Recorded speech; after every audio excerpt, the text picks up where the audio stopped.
The MCTS Experience, brought to you by Mercer County Technical Schools. Follow us on Instagram and Twitter, like us on Facebook, and listen to the MCTS Experience on Spotify, Google Play, and iTunes. Visit our website at www.mcts.edu. People that come to Mercer County Technical Schools ignite their passion and ignite their career. They take their ability and their passion and their gifts and they unlock them. You're rolling up your sleeves. You're digging into that software. You're repairing that car. You can be on a computer designing your own designs or making your own houses. You get to come, you get to engage and have fun, and you're hands-on. You're learning something you want to do when you grow up or could help you out in life. See you at the tech school.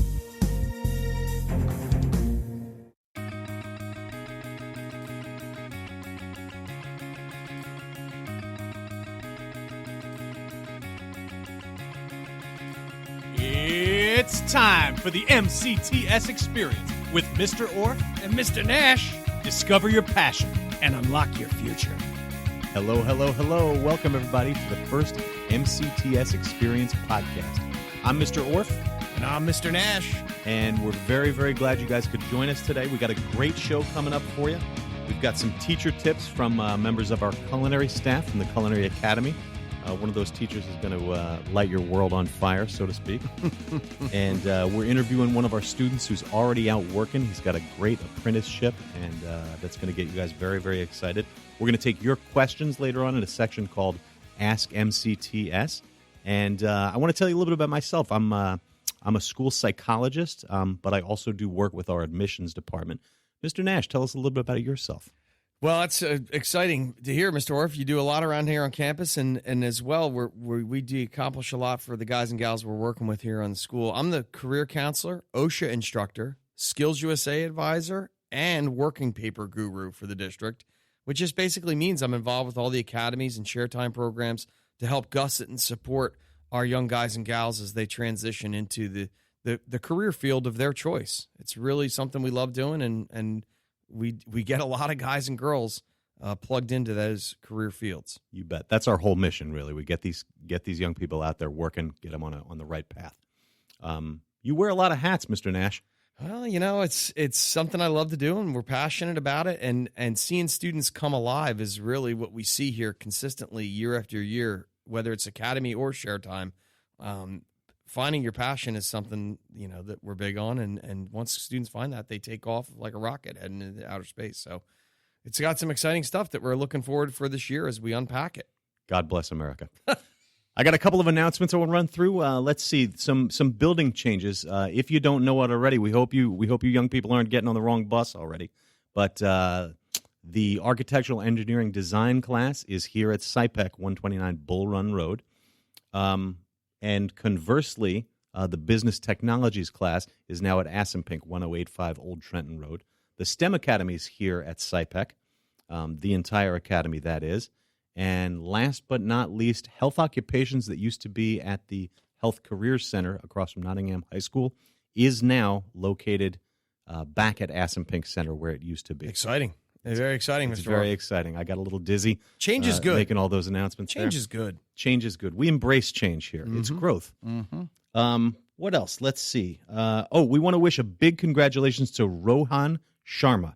Rohan is a senior this year in the Health Science Academy. Incredible kid. He's a semifinalist in the National Merit Scholarship Program, and we wish him luck with that. I got a good feeling about Rohan. He's a very, very bright young man. He's amazing, for real. He's dynamic, one of a kind. He's involved in like every conceivable activity that the school has to offer. He's a killer student. He's going to be great. He's got a big future. So exciting. Good luck in the National Merit Scholarship. I've got a couple things on the docket as well, Mr. Orfe. Please. I'm not that I don't love school, but we are in fact closed this coming Wednesday in observation of Rosh Hashanah, which is a Jewish holiday. And at the same time, Yom Kippur, I think, Mr. Nash. Oh, my gosh. How about that? That was the first one, Rosh Hashanah, Day of Atonement. Yes. But, in fact, this Wednesday is Yom Kippur. That's all right. September 19th. Shalom to you, Brother Nash. Hey, it happens. This coming Wednesday, we have no school, September 19th, in observation of Rosh Hashanah. Still Yom Kippur. Thank God we can retake this. Yeah. Or we'll just cut that out. That's okay. The other exciting component that we have offered within the district is all the moms and dads and students that are entering the world of work. Again, friendly reminder, if your son or daughter, or if you're a student listening, you need working papers, come see me. I process them quickly. I make them color-coded. They're very user-friendly. I've heard war stories about students and working papers, and in fact, takes me back to my childhood, working on Grover's Farm and getting working papers, and the secretary used to handle them, Mrs. Van Horn. Oh, boy. 3-4 weeks to get them done. She was tough, buddy. She was tough.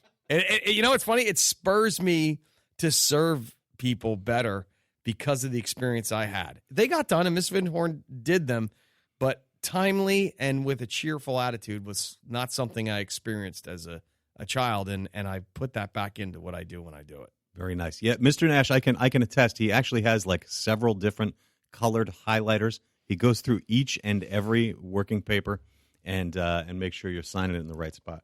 One last announcement: back to school night, or we call it family night here at Mercer County Technical Schools, will happen on October 11th. That's a Thursday night at 6 p.m. So young people are welcome to come. Students, parents, obviously, we want you here. Hey, I have a question. Please. While somebody's listening to this, can I bring somebody that might be interested in the school? It's kind of like a free way to see what goes on and how it's done, meet some teachers. Is that something that can be done? Mr. Nash, that's a great idea. We'd saying. love that. Yeah, you don't have to be a student or a parent of a student that's already enrolled. If you're interested in the school, come on down that night. That's all right? awesome. We've Very got cool. information sessions coming up, and there'll be more word about those evening sessions for folks interested in the school coming up down the road. We'll tell you about those. And actually, right now, I think it's time for a little station break, and we'll be coming back at you very soon with our Student of the Week. Stay tuned. And now it's time for Student of the Week.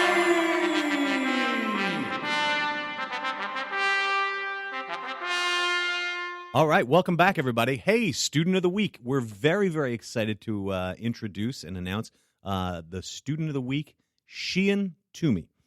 Sheehan worked with us all summer, and we'll talk about that a little bit, but he's also got some big stuff coming up in his future. Welcome, Sheehan. Nice to be here. Thank you for having me. Glad to have you. So, Mr. Nash, tell us a little bit about historically the people we hire in the summer. Well, because we're Mercer County Technical Schools and because we offer such a diverse selection of programs that students can engage in, we normally hire 2 students to assist the maintenance staff with various projects within the district on each campus. So 2 at Assunpink, 2 at SIPEC.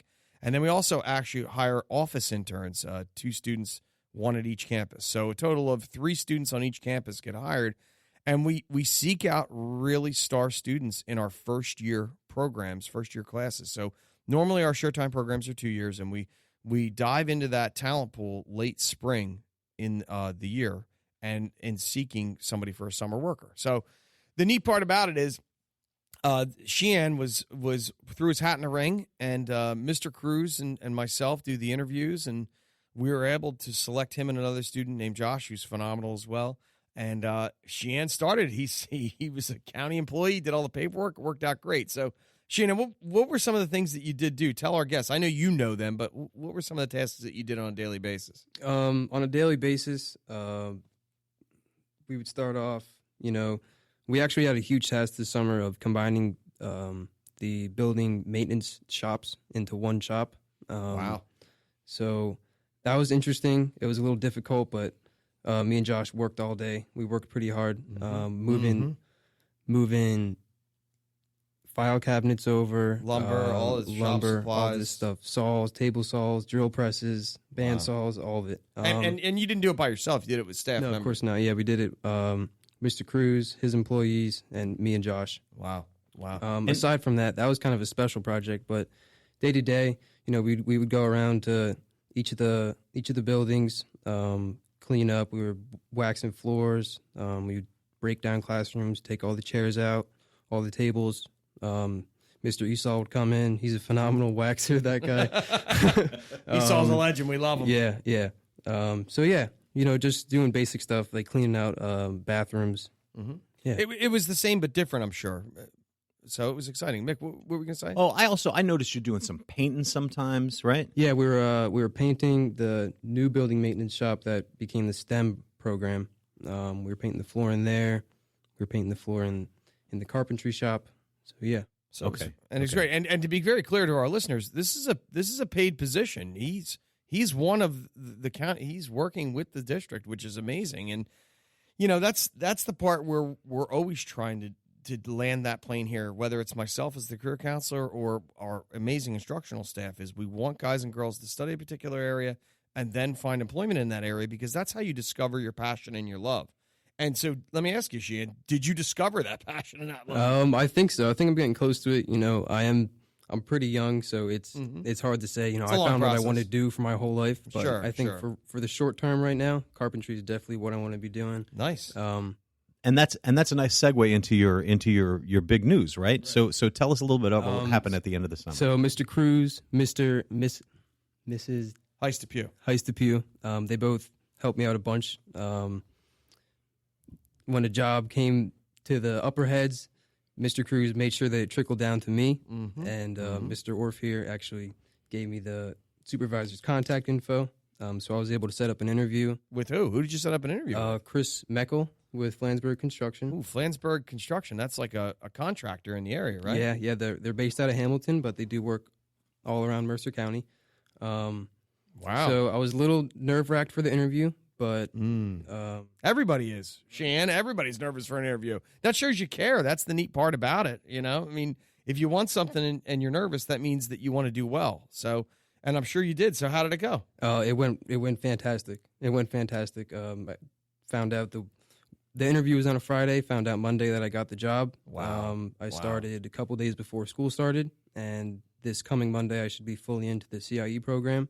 So I'm going to be getting on-the-job experience this school year instead of just in the classroom. So, and getting paid and getting high school credit. Paid, yep. It's pretty sweet. And I'm going to graduate here still with that building maintenance degree. Excellent. So- Wow. That's so- the whole enchilada right there. That's the whole package. It's right there. And CIE, I just always like to say CIE is co-op for anybody listening. That co-op's been around since the beginning of time. It's huge in Europe. It's big in the United States.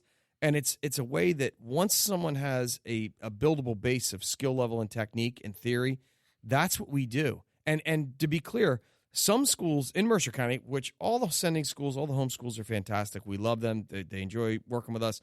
But Mercer County Technical Schools is the only school that your son or daughter could work for a contractor, an architectural firm, a professional kitchen, and the list goes on and on. Princeton BMW. I mean, I'm just thinking of things. It's important for people to know these opportunities are exclusive, not because it's us or the email came to us. It's because Department of Education regulates what type of internship a student can be involved with. And because of Sheehan's training here, his first year, and because he performed at an exceptional level, earned an A or B or higher, solid attendance, great work ethic, and might I add, he's an OSHA graduate, OSHA 10-hour general health. Oh, yeah. Thank you, Mr. Nash. I teach that, but I love it. But that's the neat part, everybody. So if you're listening to this and you're like, wow, that sounds really cool. My son or daughter loves fill in the blank. Assign that to a program that we offer, provided your son and daughter comes here and really gives their 100% for a year straight for a single-year program. That unlocks the next step, which enables them to be potentially selected by an employer, for them to come in and say, hey, I've got an incredible opportunity to work. If they work junior summer, we can parlay that into a co-op experience. And the opportunities really present themselves consistently. Yeah. So none of this would have come your way, Sheehan, if you didn't do such a good job last year and such a good And egg. over the summer. I wanted it, so I came and got it. Good egg. Awesome. Good on you, man. That's great, man. Little That's feather in your cap. exciting. So you officially start CIE on Monday. You've completed all the paperwork. You and I have done that prior to the show today, right here, right now. And that's an exciting component. You're our first student out on CIE for this 2018-2019 school year. So congratulations. Whoop, whoop. Thus making you Student of the Week. Student of the Week. Congratulations, Sheehan Twoomy, your Student of the Week. Thank you very much. We're going to have a little teacher tips coming up next, so stay with us. A lot of good stuff coming your way from the MCTS experience.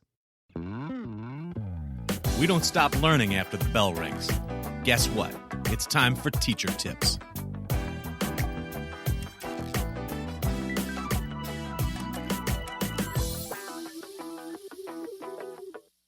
Hey, this is Mr. Orfe. I'm here with Miss LaFleur, who is the head of our baking and dining department. Ms. LaFleur has been with the district for 18 years. She is beloved by students and faculty and parents. And she's got our teacher tip of the week. Hi, everybody. Well, we're coming into the fall season. What's everybody like during the fall season? Quick breads. We do quick breads here in our bake shop. Pumpkin bread, banana bread, cranberry bread, and it's easy to make. 2 bowls, dry in one, wet in the other, mix together, place in your pan, and bake. Quick to make, quick to bake. That's our tip of the week. Good luck on your bread. This is Chip from Business Technology, and you are listening to the MCTS Experience. Knowledge is power. It's time for Ask MCTS. Hey, Ask MCTS. So the first question on Ask MCTS comes to us. This actually came from our feedback/questions line on our website. I want to make an announcement. When you have questions in the future, you can also ask them at our Twitter account or our Facebook account. Both of those are at MCTSNJ. MCTSNJ. At MCTSNJ. Facebook, Twitter, Instagram. We got all that great stuff now, so please keep getting involved in that. Take a look at it all. The question comes from a parent. I'm going to leave the parent's name out, but it says, how can my son visit your school? Look, this is probably the number one question that we field within just interacting with parents and students and just in general. And Mick, to be honest with you, hands down, the number one thing that somebody wants to do is, obviously, after going to the website and saying, oh, wow, they offer that program, or somebody in the guidance office at homeschool shares something, is you want to get up here and visit. And that starts very simply. It's not complicated. It's not hard. There's not days that only you can come. All you got to do is call the admissions office at 609-737-9785, extension 4444. That number again. 609-737-9785, extension 4444. And once you start to communicate with the admissions department, they're going to be able to listen and understand your area of interest and then plug you into how you exactly unpack it. But as a student that went here, and I don't know if anybody knows this listening to this, but I went to the district 30 years ago. I was a West Windsor South student. I was a decent student when I applied myself, but I really wasn't interested. The best thing I did was I came up and visit, and I give thanks to my guidance counselor, Dave DeVito. I'm sure he's retired by now, but you know how you know those people in your life that made an impact? Dave DeVito sat down and spoke with me like he did with all the students that were under his care. And he said, you know, Dave, what are you really excited about? What are you passionate about? Because I'm not sensing that you're thriving in a particular class here. Like, you're doing well. You're not a bad student. You're not, you're not in the principal's office, but what do you love? And here's what it boiled down to. I love to use my mind and my hands. I love to take things apart, put things back together. I love to get passionate about, in my case, it was automobiles, cars, motorcycles, dirt bikes, things like that. And I came up here on a visit, and I wasn't sure I was going to get myself into, but he put it into a light that really struck a chord with me when I was 14 years old. And he said, look, just because your brothers went to college doesn't mean that that's the same avenue that you have to take. There's trade-based trade school. There's amazing programs in community college and four-year college that have to do with the area of interest that you have. There could be military, or it could be just a career position with upward mobility. All 4 of those pathways. And everybody listening to this knows someone that has been successful on all 4 of those pathways. And that's why it's not a one-size-fits-all. And we're hearing that more and more and more in society nowadays, where people do feel like it's one-size-fits-all.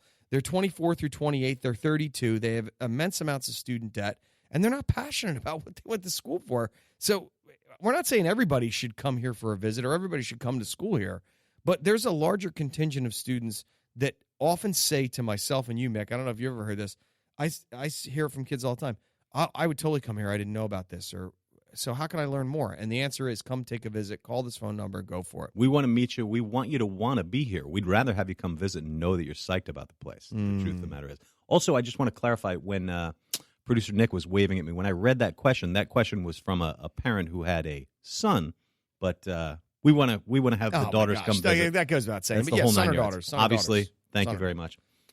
Good. Our next segment is going to be our featured guest. Very exciting. We want you to meet him. Stay with us. We'll be right back. Hey, you, come here. Check it out. They're in our school. They're in our community. They're around the corner. Welcome, our featured guest. Welcome back. It's time for our featured guest. We're very excited to have this gentleman with us. Greg Hritz, that's spelled H-R-H-I-T-Z. Well, there's a lot of consonants in there, but it's not that. It's H-R-I-T-Z. I inverted those those consonants. My apologies. My name is often misspelled and mispronunciated as well. Earlier in the podcast, Dave inverted a holiday. So welcome to the club. Yom Glad to have Kippur you here, versus Greg. Rosh Hashanah. My pleasure. Greg Hritz, we're very delighted to have you with us. Greg is the general manager of the Haldeman family of dealerships. That's Haldeman Ford, Subaru, and Lexus. Well, actually, I'm the general manager of Haldeman Ford and Subaru. Dave Doherty is the general manager of our Lexus organization. Oh, that's great to know. See that? All right, very good. So 67% of the Haldeman family of dealerships. Perhaps. Is that right? Okay. Thank you. Thank you for correcting me, because we do want to get the proper information out there. Well, to be entirely accurate, the general manager of our East Windsor store, our Ford store, our other Ford store on Route 130, his name is J.R. Batriel. Okay. Everybody writing this down, because this is where you're going to send your resume. This is the test. Yeah. I'm giving a test at the end of this podcast. I love it. Greg, thank you very much for being with us. My pleasure. So we have had, our school, Mercer County Technical Schools, has had an amazing relationship with Haldeman for a long time. Absolutely. And I'm going to let Dave shoot over here and ask some questions. Well, I mean, the reality is the Haldeman organization's has been a prevalent dealership in the community, and with that, we've had a tremendous amount of technicians and people internally go to the body shop and the parts department and start their career, in essence, with the automotive industry with Haldeman and the Haldeman family. And how long has the organization been around? Teach us. This is the first store, and it was started by Alan and a gentleman by the name of John Kennedy. It was known as Kennedy Haldeman Ford, and it was started in 1975. This was formerly known as McCafferty Ford. It was a store built by Ford Motor Company for McCafferty, and McCafferty ended up moving across the river, and Alan Haldeman and John Kennedy bought this. Alan said goodbye to John and bought him out maybe 4 years after that, which would have been 1979, 1980-ish. Wow. Okay. I'm close, and I came on board in the early part of 1981. Okay, so you've been with the organization a long time. Did you come on as GM? No, I didn't. I answered an ad, no experience necessary, sell cars, make $40,000 your first year. That was kind of how the ad went. Yeah. I was a college graduate. I graduated from the University of Dayton. Matter of fact, I grew up only 1 mile from this particular location here in Mercerville. I came back to town, and I started to go on job recruiting situations and tried to find a job in my field, which was marketing. I wanted to sell computers, and I was being offered wages that I thought were substandard relative to the amount of education that I had. Yes. More importantly, the amount of expense that my family incurred sending me to college. There was no way in the world that I was going to be able to pay that back, given the wage they were starting me at, which is kind of a familiar theme that you hear today. Oh, yeah. When kids take on all this debt load, and they enter a job, and they can't find their way out. Yeah. So I experienced a little some of that. So that's how I got started in the car business. I started selling cars as a rookie. You must have been very good at it. Well, I wasn't the best car salesman. I mean, in terms of volume, but I moved on to pick up leasing, and leasing was in its infancy in those days, and I did pretty well in that area. And then I always had a hankering for trucks, and we've developed a pretty good truck location right here. And I think I was maybe on the sales force for maybe 5 years until Alan Haldeman asked me if I would be interested in being the general manager. He sent me to a school. It's called the Dealer Candidate Academy, run by NADA. So I got a quick 1 year's education on how an automobile store works and all the ins and outs, and I took it to heart, and here I am. Good for you. That's a really 36 awesome years story. later. That's an amazing story. Yeah. It's so unique to you and who you are, but yet it resonates with so many other people in the industry, where they started at a particular mom and pop store and went one direction and shifted gears to another. And that's what we want to see and share with the moms and dads maybe listening to this podcast, where you could start at a local dealer, a local store, a local franchise, and really unpack your career. I mean, Mercer County Community College has a dynamic automotive program at it where you could graduate from our school and transcend right into the automotive program, or maybe you want to get into the business side of it and unlock, just similar to what Greg did in terms of studying and provide opportunity on the sales force or on the community outreach or whatever elements you have internally inside here, and as well as other dealers. No question, and it has been a great partnership.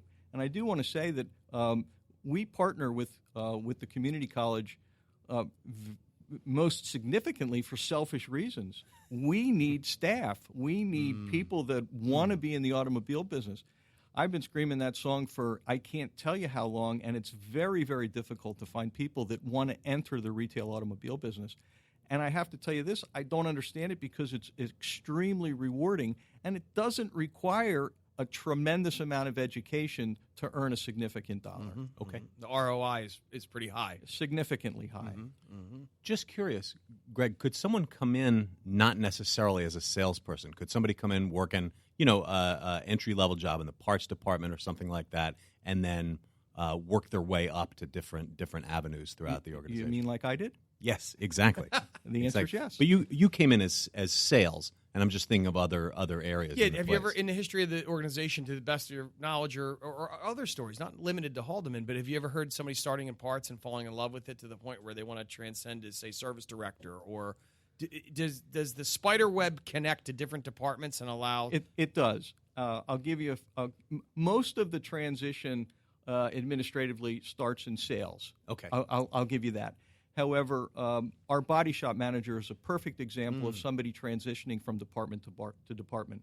He was an associate in our fleet department, and he worked with a guy by the name of Dean, who's our current fleet manager. And he worked in an administrative capacity, answering the phone and doing dealer trades, getting cars from other dealers. However, he had chutzpah. I mean, this guy had a personality. He communicated very well with his customer. And you could tell that there was just something about sparkle, him if that, you would. Exactly. So I knew that I could cultivate this individual and throw some things at him, and he was up for the task. Excellent. He's currently our body shop manager, manages our collision center that does maybe $3 or $4 million worth of business a year. So it's a significant endeavor that he's responsible for. And he has a nice family, and he has 2 children, and he lives in Hamilton, and he's we're happy for him, and he appreciates the opportunity. That's it's great. So, maybe it's a mom or dad or a student or a brother or sister listening and say, boy, I love to take things apart and put things back together. Well, obviously that's going to align them to think maybe they want to be a technician and get on the floor or be a service writer or, but there's so much within a dealership that it's not only, and the neat part to hear Greg unpack it is, it's just not sales staff. It's just not parts. It's not service. Hey, it's body shop. It's title clerk. It's dealer trade. It's wholesale. It's accounting. It's accounting. Yeah. I mean, it's a monster. It sounds like the common thread, though, in that success maybe is a little bit of drive, like you had, Greg. No question. We can teach a lot of things. We can teach the technical aspect of how to change a transmission.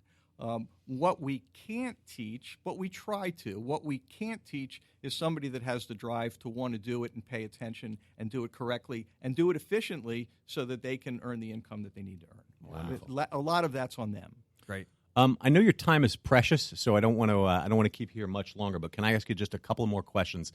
This is more geared towards our students. What are you looking for when you, whether it is an entry level job or somebody more in an administrative capacity? What are you looking for in an interview? What do you want to see when you're going to hire somebody? Well, let's break it down to a couple different jobs, if we could. Please. Let's talk about a technician.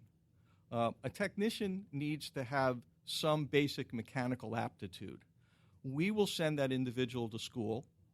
Ford Motor Company offers schools, or Subaru offers schools. Mm-hmm. Yes. Both are under our umbrella. And we will train that individual and bring him along. There are entry-level technicians, and then once you graduate from an entry-level position, you become what's known as a flat rate technician, where the job pays X regardless of the amount of time that it takes you to perform that job. That way we can provide consistent billing to our customer. Okay. And they're not exposed to someone that may take an hour to do a job that only pays a half an hour, so to speak. So we're looking for somebody who has technical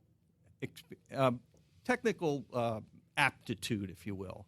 Now, on the sales side, I don't necessarily need technical aptitude. What I really need is a smile on somebody's face and a warm personality.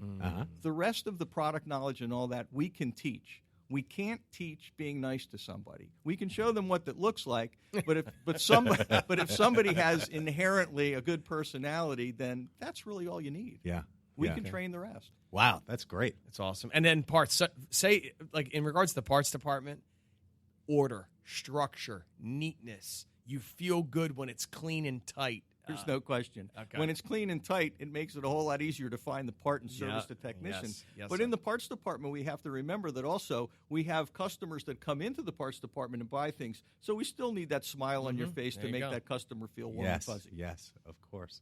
Fantastic. All right. This is great. One last question, just for fun. Yes. Tell us the worst interview you ever saw. Yes. The biggest mistakes you ever saw somebody make. Just for the guys and girls to hear it. I've seen a lot of them.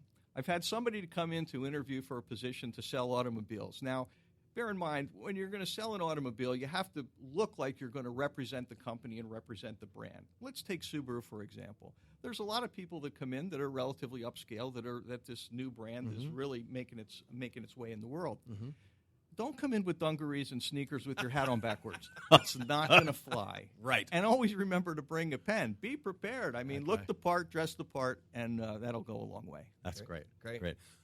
Greg, you have been absolutely outstanding. Thank you so My much pleasure. for joining us. You're the best guest we've ever had on the show. Thank you so much. That about wraps it up for this week's episode of the MCTS Experience. Mr. Nash, any final thoughts? Yeah, I mean, I thought it was a great way that we could start to unravel, the mystery that we often hear from parents and students and people in the community of, man, I didn't know you guys offered that, or I didn't know this program existed, and we're just looking forward to unpacking the various opportunities we have, whether it's a career-based employment or a program offered or these tech tips. All it's so neat for the community to finally hear who we are and what we're doing on a broader scale, a wider scale. Couldn't agree more. So join us next time. We've got plenty of good stuff coming at you next time on the MCTS Experience. Guys, listen to us on Spotify, Google Play, iTunes. Share this information with a friend. Tell a friend about it. Tell your friend about our school, MCTS, Mercer County Technical Schools. Check out our website, www.mcts.edu. We're on Instagram, at MCTSNJ. Twitter, same tagline, at MCTSNJ. And Facebook, of course. We're going to see you next time. We hope you join us and bring a lot of friends around, okay? My thanks to Janice LaFleur, Chip Frischella, Sheehan Twoomy, and Nick MacGyver-Sikowski. Until next time, this is Mr. Orfe. This is Mr. Nash. Discover your passion. And unlock your future.